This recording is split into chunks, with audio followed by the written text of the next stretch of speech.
म तपाईहरुलाई म्यानुफ्याक्चरको पहिलो चरणको रिजल्ट कसरी चेक गर्ने भनेर देखाउने छु। तपाईहरुले यो भिडियो अन्तिमसम्म हेर्नु होला। तपाईहरुले आफ्नो स्कोर पनि चेक गर्न सक्नुहुन्छ। तपाईले दिनुभएको एक्जामको स्कोर कति आयो, त्यसैगरी एचआरडी कोरियाको वेबसाइटमा तपाईको नेम लिस्ट छ कि छैन भनेर कसरी चेक गर्ने भन्ने कुराहरु यो भिडियोमा देखाउने छु।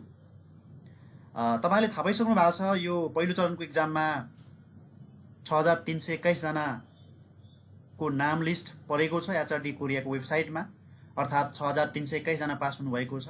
त्यसमा तपाईहरु पर्नुभयो कि भएन भनेर आफ्नो परे कि परेन भनेर चेक गर्नको लागि ब्राउजर खोल्नु होला। जस्तै मैले गुगल क्रोम खोले, त्यसपछि तपाईले EPS topic.hrdkorea.or.kr टाइप गरेर यसरी इन्टर गर्नु होला।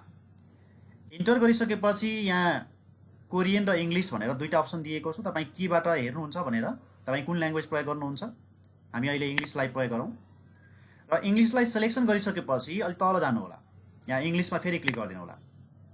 इंग्लिशमा क्लिक गरिसकेपछि तपाईले यस्तो एउटा इन्टरफेस पाउनुहुन्छ। यहाँ माथि पासर्स लिस्ट भनेको छ, यहाँ क्लिक गरिदिनु होला।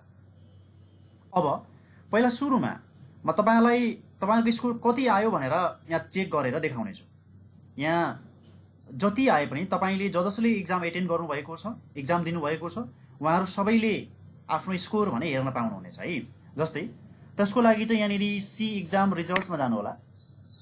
यहाँ गइसकेपछि यहाँ पासपोर्ट भनेको छ, तपाईले पासपोर्टको आधारमा हेर्न सक्नुहुन्छ। हाम्रो यहाँ यो पासपोर्ट नम्बर छ, मैले यो एकजनाको चेक गरेर देखाउँछु तपाईलाई। यसमा पासपोर्ट नम्बर राखे मैले। त्यसपछि जन्ममिति 2002 8 को महिना 8 गते छ। यहाँ हामी तल 2002 अब अगस्त 8 गते राखिदिउँ र कन्फर्म गरिदिनु होला। कन्फर्म गरिसकेपछि यसलाई अलि तल स्क्रोल गर्नु होला। तपाईले स्क्रोल गरिसकेपछि यहाँ आफूले प्राप्त गर्नुभएको स्कोर यहाँ पाउनुहुनेछ, यहाँ देख्न सक्नुहुनेछ। जस्तो यहाँ चाहिँ 87.5 आएको छ। यो भनेको 35 मिलेको हो।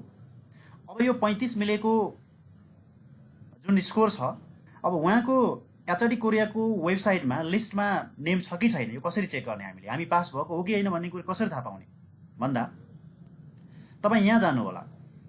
क्यान्डिडेट्स फर स्किल टेस्ट भनेको छ, यहाँ क्लिक गरिदिनु होला। यहाँनिर गइसकेपछि तपाईले यहाँ इयर भनेको छ, यसमा 2023 राख्नु होला। त्यसपछि नेसन भनेको छ, सेलेक्ट अफ नेसन, यसमा नेपाल राख्नु होला। नेपाल राखिसकेपछि तपाईले हिजोको तारिखमा यहाँ देख्न सक्नुहुन्छ। आज 10 तारिख भयो, यहाँ राखिएको छ। जस्तो मैले सुरुको यहाँ क्लिक गर्दिएँ।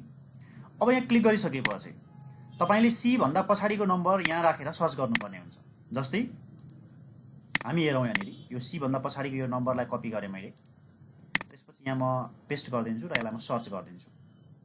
हामीले यो लिस्टमा पाएनौँ, हामी फेरि अर्को चेक गर्छौँ। मैले ब्याक गरेँ। अर्को भनेको चाहिँ हाम्रो दोस्रोमा यो वालामा। अब यहाँ पनि फेरि हामी पेस्ट गरिदिन्छौँ अनि सर्च गरिदिन्छौँ। अब हेर्नु होला यहाँनिर यहाँ तपाईले यो पाउनुहुन्न है, छैन, किनभने 35 मात्रै मिलेको छ, 87.5 मात्रै मिलेको छ। यसको मतलब हो उहाँ पास हुनु भएन भन्ने कुरा हामीले बुझ्नु पर्यो। अब 37 वा 37 भन्दा माथि मिलेको मात्रै नेम लिस्टहरु तपाईले यो लिस्टमा पाउनुहुन्छ। यसको मतलब हो कि 37 जसले मिलाउनु भएको छ उहाँहरु पास हुनु भएको छ। अब यो अर्थमा हामीले 37 कट लाइन भयो भनेर पनि अनुमान लगाउन सक्छौं, अथवा 37 मिलाको चाहिँ पास भएको छ यो पहिलो चरणको एक्जाममा। जस्तै हामी अर्को एकजनाको हेरौँ, फेरि चेक गरौँ। अब हेर्नु होला, अर्को एकजना साथीको चेक गर्छु। मैले पासपोर्ट नम्बर कपी गरेँ अनि सी एक्जाम रिजल्टमा गएँ म। त्यसपछि पेस्ट गरिदिन्छु। अब 2001 10 महिना 30 तारिख उहाँको डेट अफ बर्थ रहेको छ। 2001 10 को महिना 30 तारिख उहाँको डेट अफ बर्थ रहेको छ। अब मैले डेट अफ बर्थ रहेको छ। अब मैले कन्फर्ममा क्लिक गरिदिन्छु। कन्फर्ममा क्लिक गरिसकेपछि यहाँ हेर्नु होला तल उहाँको स्कोर 92.5 आएको छ। यसको मतलब हो 37 मिलेको छ। अब 37 मिलेको मान्छेको नेम लिस्ट छ कि छैन तपाईले फेरि पनि क्यान्डिडेट्स फर स्किल टेस्टमा क्लिक गर्नु होला।